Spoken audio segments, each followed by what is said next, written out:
Good morning, madam. I am Silvina, Doctor of Sinniah. My matric number is 23 DBT 18F 2007 and I am from DBT 5A.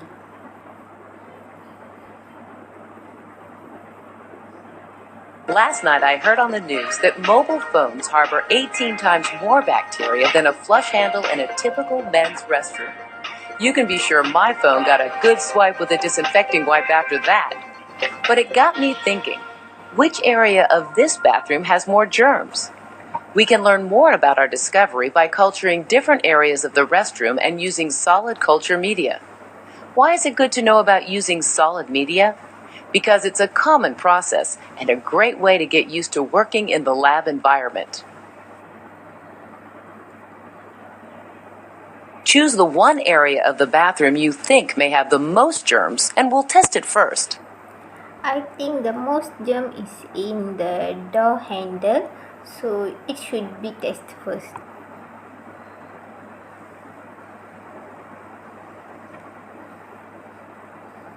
The first step is getting water. Water for reconstituting dehydrated microbial media should be freshly prepared by distillation, deionization, or reverse osmosis. The water used for culture media is usually readily available in the lab. For our example, deionized water has gone through a series of filters and is generally dispensed through a tap, like regular water at home. Refer to the front of the jar of media for the amount of liquid needed. In our example, assume you will need 100 milliliters of liquid.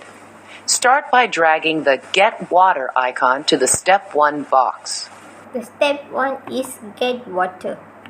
Thanks. Now we need to weigh out the required amount of dehydrated medium. Drag the Weigh Medium icon to the second step, please. The second step is weight medium. Great, thanks. Let's take a closer look and actually weigh out the required amount of dehydrated medium into a clean, dry flask that is 2 to 3 times larger than the final volume desired. Nutrient agar is a polymer found in the cell walls of red algae. It's used as a solidifying agent for culture media such as the one in our example. Again, refer to the front of the jar of nutrient agar media. In our example, it reads 22 grams of media per 1,000 milliliters of liquid. We are only using 100 milliliters of liquid. Place the powder into the weigh boat on the balance until the right amount is shown. Then click Submit. For 1000 ml of liquid, they are using 22 grams of media. So for 100 ml of liquid, it should be 2.2 grams of media.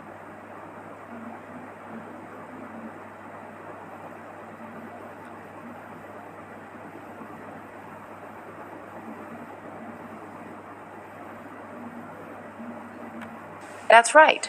2.2 grams is the amount of medium we need. Now it's time to combine the water and medium. Drag the Combine Stir icon to the next step on the diagram. The third step is combine or stir. Great, thanks. Let's take a closer look at how to combine the water and the medium. Now swirl the flask to mix the medium with the water. Add the remaining 50 milliliters of water by pouring the rest of the water down the sides of the flask to wash down any powder adhering to the sides. Remember to add supplemental heat-sensitive ingredients at the proper temperature. For example, an antibiotic may need to be added at or below 50 degrees Celsius. This means that after the media has been autoclaved, it must be cooled to the appropriate temperature. We aren't using any special substances that require this in our simple example, so we'll move on to the next step. Time to autoclave. Drag the autoclave icon to the next step on the diagram. Step 4 is autoclave. Great, thanks. Now we'll take a closer look at the autoclave. Often the mixing doesn't occur easily and can require heat to completely dissolve the media. Sometimes a hot plate is used to help the media dissolve prior to the autoclave. In this case, we decided the heat provided in the autoclave during the sterilization process will get the job done. Autoclave the solution. These are the typical settings for temperature, time, and pressure for sterilizing media. This device uses heat and pressure to sterilize liquids or solids. It's time to aseptically dispense sterile medium into the sterile Petri dish. Move the dispense icon to the correct position on the diagram. The step 5 is dispense. Watch this step done properly. Properly dispense the media into the dish while holding it on a slant to increase the growth surface area. Take care to avoid bubbles in the dish when pouring media. Once dispensing is complete, wait a few minutes for the media to solidify. Then it's time to take a moist, sterile swab and rub the surface you are testing, and then rub the surface of the culture plate. Move the inoculate plate icon into position on the diagram. The 6th step is inoculate. Super. The next step is to store the prepared medium in the incubator.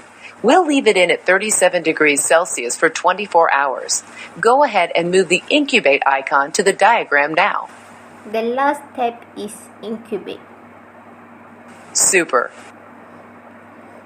We've waited 24 hours and we're done testing the first sample. Here are the results. Click the result that shows the most germs are present. The most germs are present in door handle.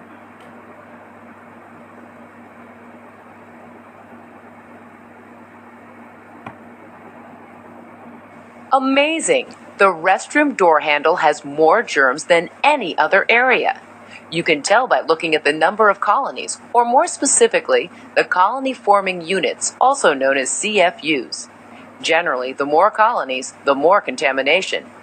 Think back to the areas you guessed would have the most germs.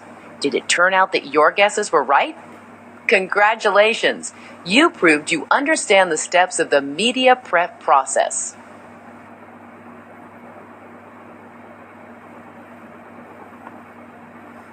Thank you.